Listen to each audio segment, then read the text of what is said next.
Hello बच्चों, कैसे हैं आप लोग। आशा करता हूं आप हमारे चैनल से लगातार जुड़े होंगे और लगातार आपके ज्ञानवर्धक ढेर सारे वीडियो आपको लगातार मिलते जा रहे हैं। इसी क्रम में आज हम क्लास 10 के लिए चैप्टर क्या है, तो चैप्टर आपका जनन है ना। इससे एक टॉपिक हम लोगों ने उठाया है मादा जनन अंग के बारे में।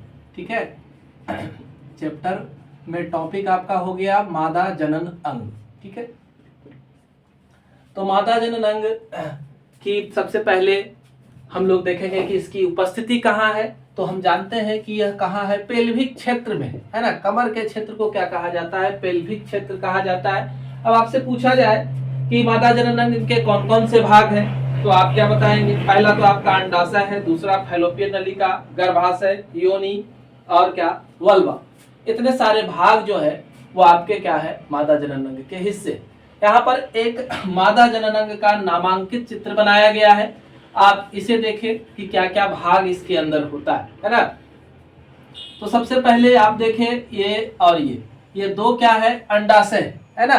अंडाशय कहाँ उपस्थित है, तो ये आपका ऊपर वाला हिस्सा जो है यहाँ से लेकर के यहाँ तक का हिस्सा जो है वो क्या कहलाता है, फैलोपियन नलिका कहा जाता है, जिसको ओविडक्ट कहा जाता है ना।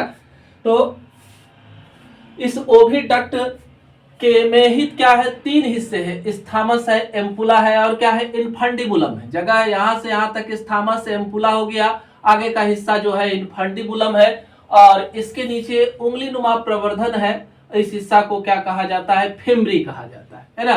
और यहीं पर फैलोपियन नलिका के जस्ट नीचे है ना, ये एंडोथेलियम लेयर से जो है वो हमारा जुटा हुआ है इससे, और यहाँ पर व्यवस्थित है अंडाशय। तो अंडाशय हो गया लेफ्ट और क्या राइट।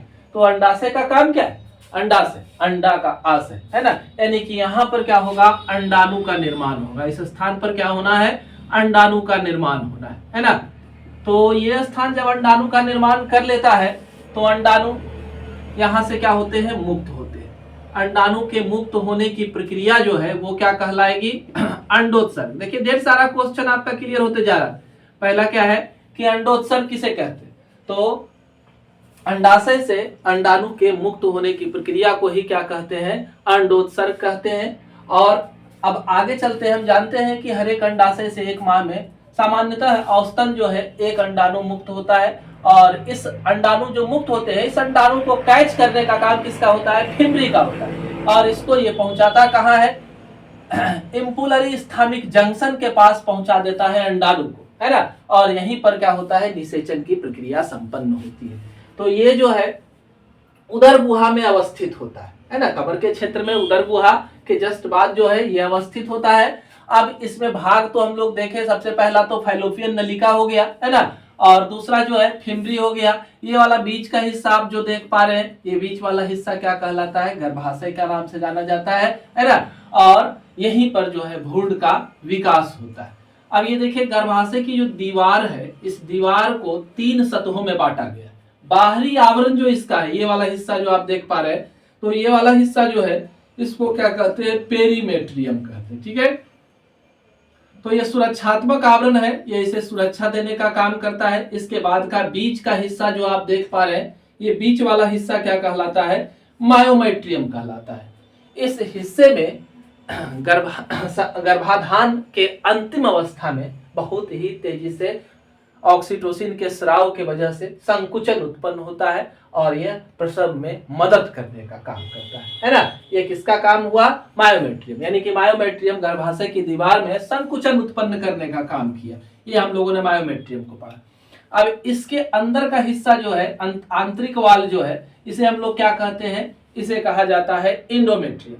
तो इंडोमेट्रियम ऐसा सतह है जिसमें पुनरुद्भवन की क्षमता पाई जाती है। क्या है, पुनरुद्भवन की क्षमता। पुनरुद्भवन से क्या तात्पर्य है, तो हम लोग जानते हैं मासिक चक्र को, वो आगे जस्ट इसके बाद हम लोग पढ़ेंगे। तो मासिक चक्र के समय इस दीवार में लगातार टूट फूट होती है और ये लगातार क्या करता है, अपना मरम्मत कर लेता है। इसलिए कहते हैं कि इंडोमेट्रियम की दीवार में क्या है, पुनरुद्भवन की क्षमता पाई जाती है, फिर से निर्माण करने की क्षमता पाई जाती है। ये इसका बनावट हम लोगों ने देखा है ना। अब इसके बाद का हिस्सा जो है ये क्या कहलाएगा, ये हिस्सा सर्विक्स कहलाता है ना। ग्रीवा जिसे कह सकते हैं, और ग्रीवा के वजह से जो नली का निर्माण होता है इसे क्या कहते हैं, ग्रीवा नली का नाम दिया गया है ना, इसे क्या कहते हैं, ग्रीवा नली। अब इसके बाद जो है यहाँ पर एक दीवाल पाया जाता है, पतला सा झिल्ली नुमा एक दीवाल है जिसे हाइमेन कहते हैं, है ना। ये हल्का सा चोट फोट के वगैरह से क्या हो सकता है, टूट सकता है। और इसके बाद का हिस्सा जो है योनि है, और योनि के बाद जो है वो बाह्य जननांग जो है वो वल्वा के नाम से जाना जाता है ना, जिसमें मेजरा, लेबिया माइजोरा, लेबिया माइनोरा, है ना।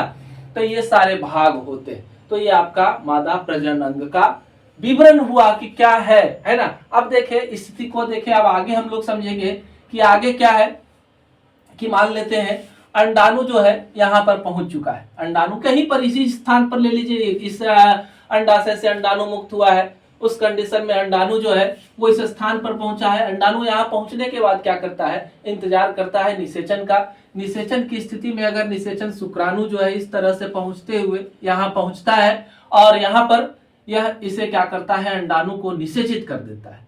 ठीक है, निषेचन की स्थिति में यह युग्मनज का निर्माण करता है। क्या बनाएगा, युग्मनज बनाएगा। और युग्मनज जो है वो आगे भ्रूण यहाँ पर 16 कोशिकीय रचना तक बनाता है, जिस आगे यह कहलाता क्या है, ब्लास्टोमियर कहलाता है ना। और फिर ये यहाँ से स्थानांतरित हो जाता है। पहुंचता कहाँ है, तो ये नीचे पहुंचता है। नीचे क्या है, तो नीचे इसको आरोपित करने के लिए हमारा एंडोमेट्रियम का दीवार पूरी तरह से परिवर्तित हो जाता है, और यहाँ पर यह जो है युग्मनज या ब्लास्टोमियर जो है वो स्थापित हो जाता है। कहाँ, तो हमारे गर्भाशय के दीवार में, है ना। तो जिसे आरोपण का नाम दिया जाता है, जहां पर इसका पूर्ण विकास होता है। ब्लास्टोमियर आगे गैस्ट्रुला, है ना, गैस्ट्रुला बनाएगा। तो यहाँ पर जनन सतह का निर्माण होता है। 3 जनन सतह हम लोग जानते हैं। कौन कौन सा जनन सतह है, तो एक्टोडर्म है ना, मीजोडर्म है, और क्या है, तो इंडोडर्म है। 3 जनन सतह का निर्माण होता है, और 3 जनन सतह से ही मनुष्य के या किसी भी जीवधारी के, है ना, जिसमें भी निषेचन की प्रक्रिया संपन्न होती है, सारे अंगों का निर्माण होता है। ये 3 जनन सतह क्या करेंगे, तो सारे अंगों का निर्माण करेंगे। मनुष्य में यह जो है अवस्था कितना 9 मंथ और 12 दिन के आसपास की मानी जाती है, जिसमें शिशु का क्या होता है, पूर्ण विकास होता है ना। यहाँ पर यह शिशु पूर्ण विकसित होता है, और तब जाकर के यह बाहर निकलता है। और हम जान ले आगे की कहानी इसमें, कि ये जो है शिशु इस तरह से, तो शिशु जो है यहाँ पर आरोपित हुआ, तो यहाँ पर क्या बनता है, पोषण के लिए एक व्यवस्था बनती है, जिसको क्या कहते हैं, नाभि रज्जु कहा जाता है, अम्बिलिकल कॉर्ड कहा जाता है। और इसका ये वाला हिस्सा यहाँ पर ढेर सारा अपरा प्लेसेंटा का निर्माण करता है, जो रक्त से पोषक पदार्थों को अवशोषित करके विकसित हो रहे भ्रूण को पोषण प्रदान करता है ना। और भ्रूण के अंदर जो भी उत्सर्जी पदार्थ है, जैसे कार्बन डाइऑक्साइड हो गया, यूरिया वगैरह है ना, तो वो सबको माता के ब्लड में क्या करने का काम करता है, मुक्त करने का काम करता है। ठीक है, तो इस तरह से ये यहाँ पोषण प्राप्त करता है। और ये एक थैली के अंदर बंद है। इस थैली में एक द्रव्य भरा हुआ होता है ना, जिसे क्या कहते हैं, एमनियोटिक द्रव्य कहा जाता है। इस द्रव्य का नाम क्या है, एमनियोटिक द्रव्य कहा जाता है। ठीक है, और यहाँ पर विकास होगा। विकास के पूर्ण होने के बाद शिशु का जन्म होगा। यह हमारा मायोमेट्रियम क्या करेगा, दीवार में संकुचन उत्पन्न करेगा, फिर यहाँ से शिशु जो है वो बाहर निकल जाता है। तो ये मादा जननांग का पूरा विवरण था, है ना। हमारे चैनल से आप जुड़े रहें, लगातार हम आपको नए नए वीडियो उपलब्ध कराते रहेंगे। धन्यवाद।